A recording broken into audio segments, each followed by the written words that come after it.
ഇറ്റലിയിലെ ഏറ്റവും വലിയ ദ്വീപായ സിച്ചിലിയയാണ് ഇന്ന് നാം കാണുന്നത്. ഈ ദ്വീപ് മെഡിറ്ററേനിയൻ കടലിൽ സ്ഥിതി ചെയ്യുന്നു. ലോകത്തിലെ ഏറ്റവും വലിയ ദ്വീപുകളിൽ 45-ാം സ്ഥാനമാണ് സിച്ചിലിയ ദ്വീപിനുള്ളത്.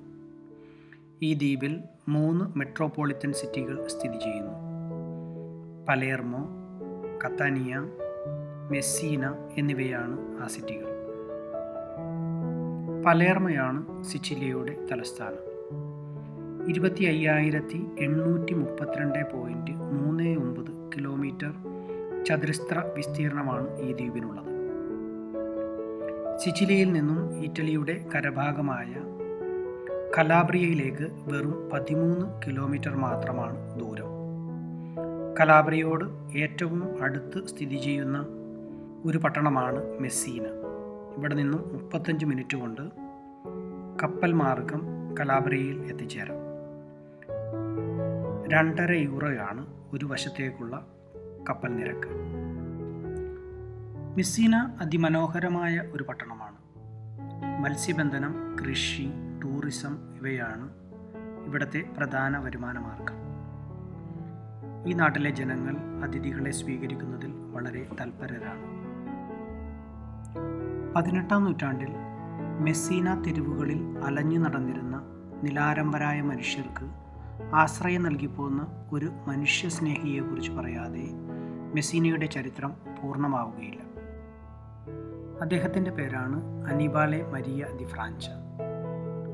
1851 ജൂലൈ മാസം 5-ാം തീയതി ഒരു പ്രഭുകുടുംബത്തിലെ അംഗങ്ങളായ ഫ്രാൻചെസ്കോയുടെയും അന്നയുടെയും 4 മക്കളിൽ 3-ാമനായി അനിബാലെ ജനിച്ചു.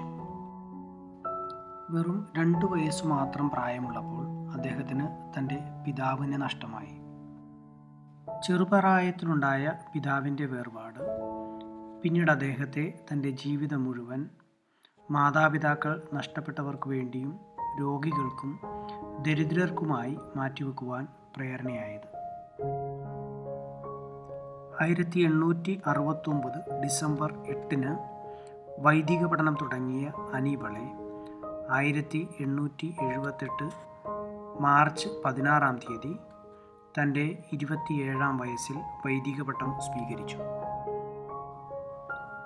തനിക്ക് ലഭിച്ച ദൈവിക പദ്ധതി യാഥാർത്ഥ്യമാക്കുവാൻ അനിബാലെ 1887 സന്യാസിനികൾക്കായി ഡോട്ടേഴ്സ് ഓഫ് ഡിവൈൻ സീലും 1897 സന്യസ്തർക്കായി റൊഗാഷനിസ്റ്റ് എന്ന പേരുകളിൽ 2 സന്യാസ സഭകൾ സ്ഥാപിച്ചു. 1926 ആഗസ്റ്റ് 6-ാം തീയതി ഈ 2 സഭകൾക്കും വത്തിക്കാനിലെ പരിശുദ്ധ സിംഹാസനത്തിൽ നിന്നും അംഗീകാരം ലഭിച്ചു. ഇന്ന് 5 ഭൂഖണ്ഡങ്ങളിലായി ഈ സന്യസ്ത സമൂഹം മിഷനറി പ്രവർത്തനങ്ങൾ ചെയ്തു പോരുന്നു. 1927 ഫെബ്രുവരി 26-ാം തീയതി അനിബാലെ തൻ്റെ അവസാനത്തെ ദിവ്യബലി അർപ്പിച്ചു.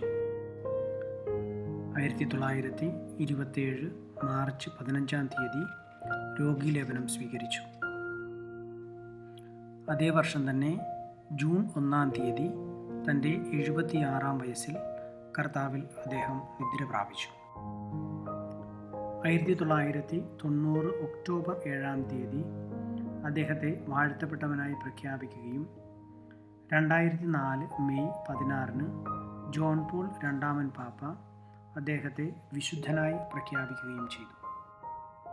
വിശുദ്ധൻ തൻ്റെ ജീവിതത്തിൻ്റെ അവസാന 22 ദിവസം ചിലവഴിച്ചത് സിസിലിയ പട്ടണത്തിൽ നിന്നും 10 കിലോമീറ്ററോളം അകലെ സ്ഥിതി ചെയ്യുന്ന ഫാറോ സുപ്പീരിയോറെ എന്ന സ്ഥലത്താണ്. ഈ സ്ഥലം കടലിനോട് ചേർന്നുള്ള ഒരു വളരെ ശാന്തവും സുന്ദരവുമായ ഒരു മലമുകളാണ്. ഇവയൊക്കെയാണ് വിശുദ്ധൻ തൻ്റെ ജീവിതത്തിൻ്റെ അവസാന നാളുകളിൽ ഉപയോഗിച്ച മുറിയും ഉപയോഗിച്ച വസ്തുക്കളുമൊക്കെയും. ധ്യാനത്തിനും പ്രാർത്ഥനയ്ക്കുമൊക്കെ വളരെ അനുയോജ്യമായ ഒരിടമാണ് ഈ കുന്നിൻ്റെ മുകൾ വശം. ധ്യാനത്തിനും പ്രാർത്ഥനയ്ക്കുമൊക്കെയായി വളരെയധികം സന്യസ്തരും അൽമായരും ഈ ഇടം ഉപയോഗപ്പെടുത്തുന്നു.